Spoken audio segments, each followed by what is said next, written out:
Bueno, Albino, nos vamos a meter a charlar un poco de política, si te parece, política en la provincia de Buenos Aires, también con algunos matices nacionales, porque el invitado de hoy creo que nos puede dar ese plafón para hablar de todas estas cosas. Exactamente, un hombre del oficialismo, representante de la provincia de Buenos Aires en el Congreso de la Nación. Hay muchos temas que anticipan debate caliente en el Congreso Nacional, entre ellos, por ejemplo, aquel proyecto que intenta o intentará regular, vaya a saber de qué forma, porque hay una variable de alternativas que responden a diferentes colores políticos. Vamos a ver si la consensúan, digo, para regular las protestas sociales. Exactamente. Pero sí, inevitablemente también vamos a hablar un poco de política porque ya definitivamente se adelantó el proceso electoral al año que viene. Está todo el mundo definiéndose. Hay algunos que evidentemente les cuesta más que otros definirse.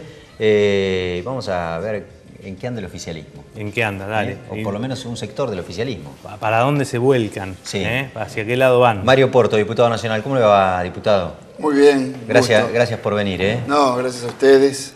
Siempre es bueno venir acá. A propósito, ¿qué opinión tiene acerca de ese proyecto? Usted va a tener que votarlo. No sé si integra alguna de las comisiones que lo están discutiendo. No integro. Pero va a tener que votarlo. Sí, voy a tener que votarlo y... Estamos hablando de regular las protestas sociales Sí. y los piquetes en distintos ámbitos del territorio nacional. Me parece un buen debate. Me parece un buen debate y creo que todo lo que podamos consensuar va a ser bueno. Porque ahí hay un choque de derechos entre el derecho a la protesta y el derecho a la circulación y al bienestar del resto de la población. Sí, pero entonces me parece que es interesante un sector de la verlo. sociedad, diputado, que le dice a los kirchneristas, ¿ustedes se acordaron de que hay un choque de derechos ahora, como antes no había? Sí, porque nosotros hemos resuelto un montón de derechos. Y como hemos resuelto un montón de derechos... ¿Ya no hay que protestar más? No, pero llegó el momento de hacernos cargo del fastidio y de la preocupación que le genera a la gente una ciudad que a veces está colapsada y los accesos a la ciudad que están colapsados. Entonces, distraerse en ese tema ahora sería, no sé, no es bueno. A mí me parece bien asumirlo. Después siempre se discute, ¿es tiempo, no es tiempo? ¿Fue tarde, no es tarde? Bueno, me parece que lo que hay que debatirlo es ahora. Es cierto que es como que ha mutado, digamos, ¿no?, el reclamo, porque originalmente o en su momento los piquetes que proliferaban en toda la Argentina tenían efectivamente que ver con demandas sociales arraigadas en la sociedad, generalmente excluida, tratando de insertarse en el sistema desde algún lugar. Y ahora la particularidad que tiene este recrudecimiento de las protestas es que está focalizada a fábricas o a empresas que en algún punto deciden cerrar sus puertas y generan, digamos, alguna complicación. Digo, la protesta refleja otra cosa, me da la sensación también. Antes era la búsqueda del empleo y ahora la no pérdida del empleo, ¿no? Eso es cierto.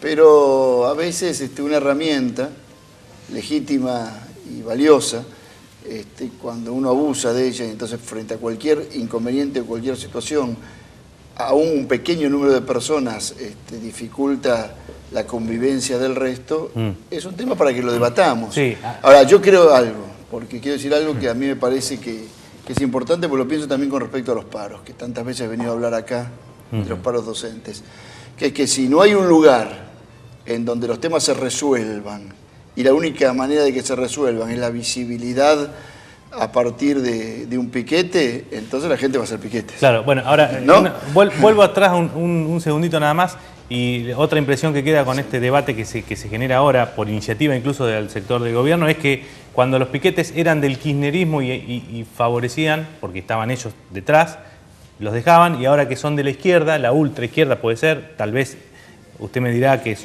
que es gente que por ahí no se puede negociar o son demasiado duros, pero ahora se debate, digamos, esa es otra lectura también. Yo creo que los primeros años del kirchnerismo, los piquetes no eran solo kirchneristas, eran de una conmoción social muy grande y la conducción, que en ese momento era Néstor Kirchner, decidió resolverla por otro camino que no sea el de ahogar la protesta, porque venía de una Argentina muy convulsionada y muy en crisis.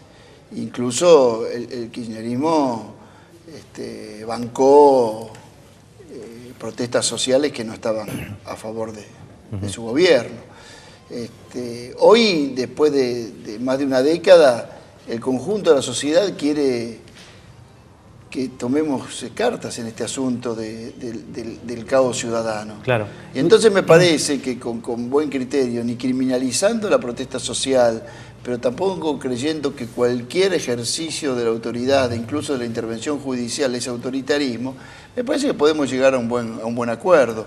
A mí me parece que es válida el debate. Usted decía recién que hay que encontrar otros canales o otros lugares donde poder canalizar este tipo de protestas, pero digamos, en el caso de los docentes que usted más conoce, siempre se dio que los pedidos, los reclamos, las convocatorias a que los atiendan y demás, eso se dejaba pasar y solamente respondían cuando había un paro. Sí. Entonces, digo, ¿quién es la responsabilidad? ¿Cómo se hace? A eso me dirigía, ¿no? Claro, y bueno, pero digo, usted tuvo mucho tiempo en el gobierno. Sí, no lo pudo resolver usted en esa época. Y yo creo que trataba de intervenir en forma permanente en la discusión de la política educativa más allá de los paros. Ahora, si la sociedad... Hay que decir que hubo menos también en su época que ahora. Sí, no sé si por mérito mío, pero digo, yo le digo, si la sociedad, y aquí no digo solo el gobierno, si la sociedad en su conjunto, incluidos los medios de comunicación, solo les preocupa un tema, en este caso la educación, cuando no hay clase, entonces el único método de ser escuchado es que no haya clase.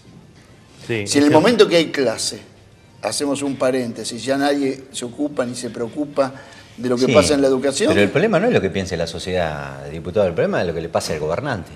Digamos, si al gobernante le interesa sentarse a hablar, digo, el mismo razonamiento, nada más que cuando no hay clases en las escuelas va a seguir pasando siempre. Bueno, a eso fue mi primera reflexión. Yo lo que digo es que uno puede regular las crisis en tanto que tenga un lugar para resolver la crisis. Si la crisis solo se resuelve post medida de fuerza, vamos a siempre desembocar en una medida de fuerza. Y yo te diría algo mucho más estructural, que a las sociedades en la historia le ha costado mucho lograr esto, pero si uno solo hace cambios después de una crisis, es mucho costo. Ojalá que las sociedades lograran alguna vez hacer cambios estructurales sin que hubiese una crisis de por medio. Pero es difícil anticiparse a eso. Bueno, lo cambiamos un poco, vamos al ámbito político. Dale, también era el ámbito político. No, sí, es cierto. Pero seguramente, el juego político. Ese juego político tiene que ver, digamos, por ahí con algunas cuestiones más vinculadas con la gestión, en este caso con ocupaciones de la sociedad y demás. Pero políticamente hay medio como un clima de cierta incertidumbre en el oficialismo. Hay algunos que dicen ser, pero que todavía no se animan a lanzarse, otros que ya se lanzaron, pero no saben por dónde van a competir. ¿Usted tiene ya algún referente al que cree va a acompañar en las próximas elecciones? No, todavía no, porque me parece que no es tiempo todavía eso. Me parece que hay 7 u 8 candidatos. Digo 7 porque el partido los oficializó dándoles las vicepresidencias, y agrego un 8º que es Tayana, que ha mostrado también su vocación política. Y esos 8... todos los que están en el Consejo del PJ y son vicepresidentes son los candidatos. Claro, sí, Scioli, Domínguez, Randazzo, Urribarri, también está Rossi, Urtubey, Aníbal Fernández y Tayana, que está demostrando esa voluntad. Y me parece que, pero todo yo ya lo he dicho, lo repito, creo que cualquiera de ellos, de los 8 es mejor que los candidatos opositores. Y ojalá que lleguemos a una buena paso, que seguramente no va a ser entre 8, que va a ser entre menos, tal vez entre 2, y ahí uno va a tomar posicionamiento. Pero me parece que hoy hay alguna prioridad. Es muy pronto, ¿no? Y yo creo que la prioridad es la unidad. ¿Por qué se apuran tanto, digo, entonces los candidatos? Pero en política siempre hay apresurados y hay gente que duda más o que es más prudente. La política es el arte de manejar bien el tiempo, ¿no? No ser ni muy imprudente rápidamente, ni ser tan prudente que uno llegue tarde. Pero me parece que ya el oficialismo ha demostrado, nosotros hemos demostrado que tenemos varios dirigentes que podrían ser presidentes de este país. ¿Y Scioli es oficialista, digamos? Sí, claro que es oficialista, sí, por supuesto. ¿Y por qué cree que una buena porción, digamos, de lo que representa el kirchnerismo duro desconfía de Scioli? A tal punto que hay algunos dirigentes que han dicho directamente, la verdad no me representa Scioli. Sí, yo digo 3 cosas. Una es porque siempre fue el ala más moderada de este proyecto, ¿no? El ala más centro de este proyecto. frente a quienes desean la profundización del modelo inaugurado en el 2003. En segundo lugar, porque creo que a veces cuando Scioli dice tenemos que hacer una continuidad con cambios, lo que faltaría es la segunda parte, que es decir, ¿cuáles cambios? ¿Cuáles cambios y qué continuidad? Y en tercer lugar, porque creo que esos sectores, un gran conjunto, está viendo si lo que Scioli quiere es ganarse al kirchnerismo para ser su candidato o ganarle al kirchnerismo. Cuando uno lo ve a Scioli con Alberto Pérez, con Cristina Álvarez Rodríguez, por decir dos personas que yo aprecio mucho, parecería ser que es el Scioli del proyecto y del modelo. Y cuando uno lo ve con Pepe Scioli o con Gustavo Ferrari, que siempre han sido opositores fuertes a este proyecto, bueno, ahora, duda de que esa continuidad sea tal. La política, o algunos dirigentes políticos, sobre todo algunos que tienen aspiraciones de competir en la sucesión de Cristina, ¿no le facturan a Scioli el hecho de que no sea un hombre que venga de la política? Y algunos podrán facturárselo, sí. Pero a mí me parece que un hombre que fue vicepresidente, que fue diputado y que fue 2 veces gobernador de la provincia de Buenos Aires, es de la política. Capaz que no es de la política como le gusta a algunos, pero me parece que tiene una larga trayectoria para ser de la política. Es como decir, no sé, que Foster o Filmus son de la academia, o yo somos de la universidad, no de la política. No me parece justo decir que no es de la política. Lo que yo digo es que muchos quererán o están esperando mayores definiciones. Pero está bien. ¿Cuándo, por ejemplo, que consigne cuáles son esos cambios? Porque la sensación que uno tiene también, perdón, Fabián, sí, es que cuando Scioli dice, bueno, con cambios, lo que está intentando hacer en algún punto también es seducir a un sector. Porque la verdad es que también alguien dirá, los kirchneristas salen a cazar en el zoológico. Son tribuneros, sí, desde lo discursivo, pero la verdad es que no generan atractivo para un sector de la sociedad que ha sido ciertamente crítico. Y la sensación que a uno le da cuando lo escucho a Scioli es, bueno, yo soy un hombre del oficialismo, me reconozco como tal, voy a buscar afuera lo que nos falta. Pero está bien, el tema es, yo contesto la pregunta de por qué algún sector, sí, claro, del kirchnerismo desconfía. Entonces yo lo que trato de explicar es por qué creo que desconfía ese sector del kirchnerismo. Y creo que desconfía porque lo considera demasiado centrista o moderado, o lo considera poco convencido de llevar adelante una continuidad de este modelo, o desconfía porque a veces se rodea de figuras políticas que acompañaron este proyecto, como muchos de sus ministros, y a veces se rodea de figuras políticas que fueron realmente muy fuertes opositores a este proyecto. Que no digo que esté mal que ser fuerte opositor a este proyecto, pero en la Cámara de Diputados nunca votaron a favor de este proyecto ni de Narváez, ni Gustavo Ferrari, ni Gambaro. Y bueno, Pepe Scioli lo expresó con mucha claridad eso, y es muy sincero de su parte, pero uno tiene que decir, bueno, capaz que pensamos que queremos sociedades distintas. Oporto, ¿y usted cree que Insaurralde le traicionó a Cristina cuando ahora con toda esta cuestión de su incertidumbre, cuando ella puso su dedo y digamos, lo dirigió como candidato a diputado hace 2 años? Yo creo no sé si traicionó a Cristina. Yo lo que creo que cuando uno quiere ser un dirigente de un partido, de un movimiento y marca tantas dudas, también se traiciona un poco a sí mismo, ¿no?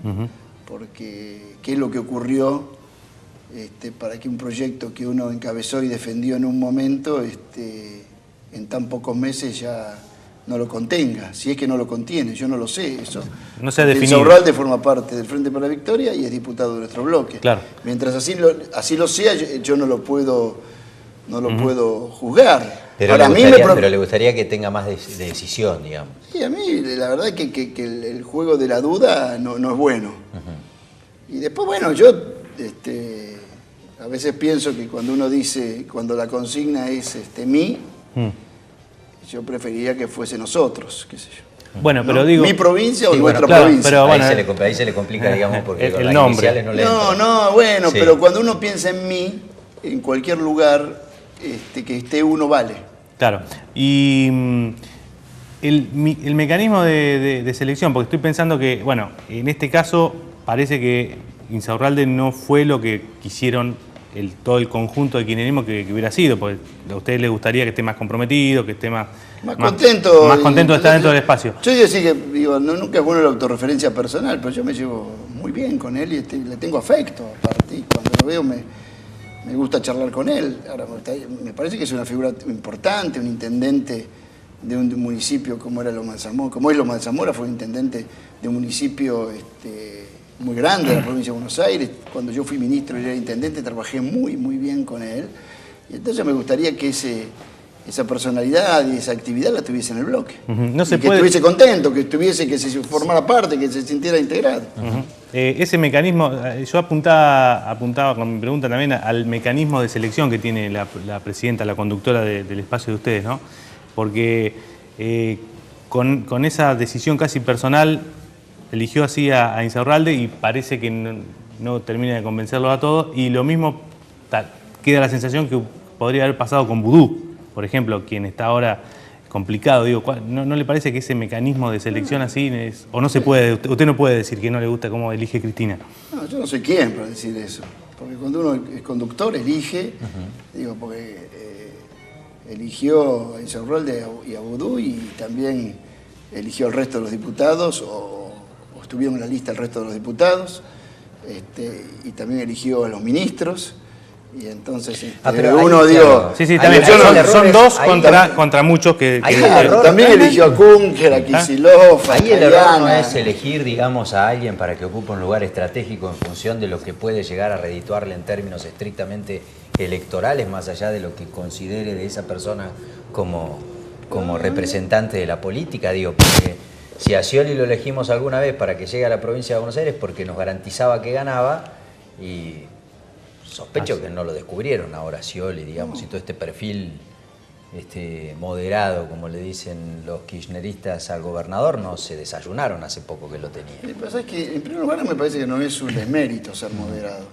No me parece que sea una falla, es una característica.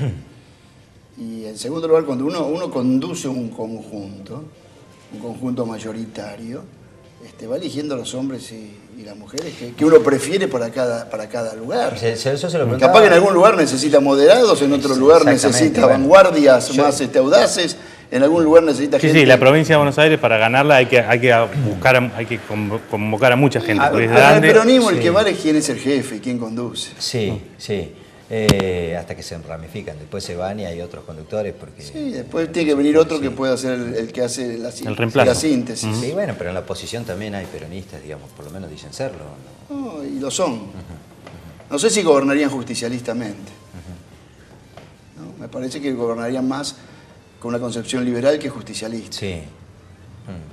Yo se lo pregunté a Sergio Massa el otro día. ¿Sí? Y me dice, ¿sabés qué? Lo que dicen que yo soy el representante de los bancos y que represento a los... Ninguno de los kirchneristas me quiso acompañar el proyecto que yo presenté en enero de este año para reinstalar la renta financiera, para gravar la renta financiera, que es una falla, digamos, por lo menos una grieta del discurso nacional y popular. De discutir toda la política fiscal. De todas maneras, gobernar de manera justicialista es una concepción mucho más amplia que las medidas económicas, ¿no? Incluso medidas económicas que pueden ser más de mercado no implican que no estén vinculadas a distribuir mejor la riqueza. Y con quién sectores uno quiere disputar renta. El tema es con quién uno quiere disputar renta. Una más, es la última de mi parte. La provincia de Buenos Aires, el nombre de la provincia de Buenos Aires. Hablamos de los candidatos nacionales. Quiero saber bueno, yo lo quería bajar, lo quería llevar más abajo. Primero si iba a ser candidato en La Plata, por ejemplo. Hagamos una escala en la provincia de Buenos Aires y después pasamos al... ¿va a ser candidato? Y no sé, ¿va a ser candidato? ¿La Plata? Sí.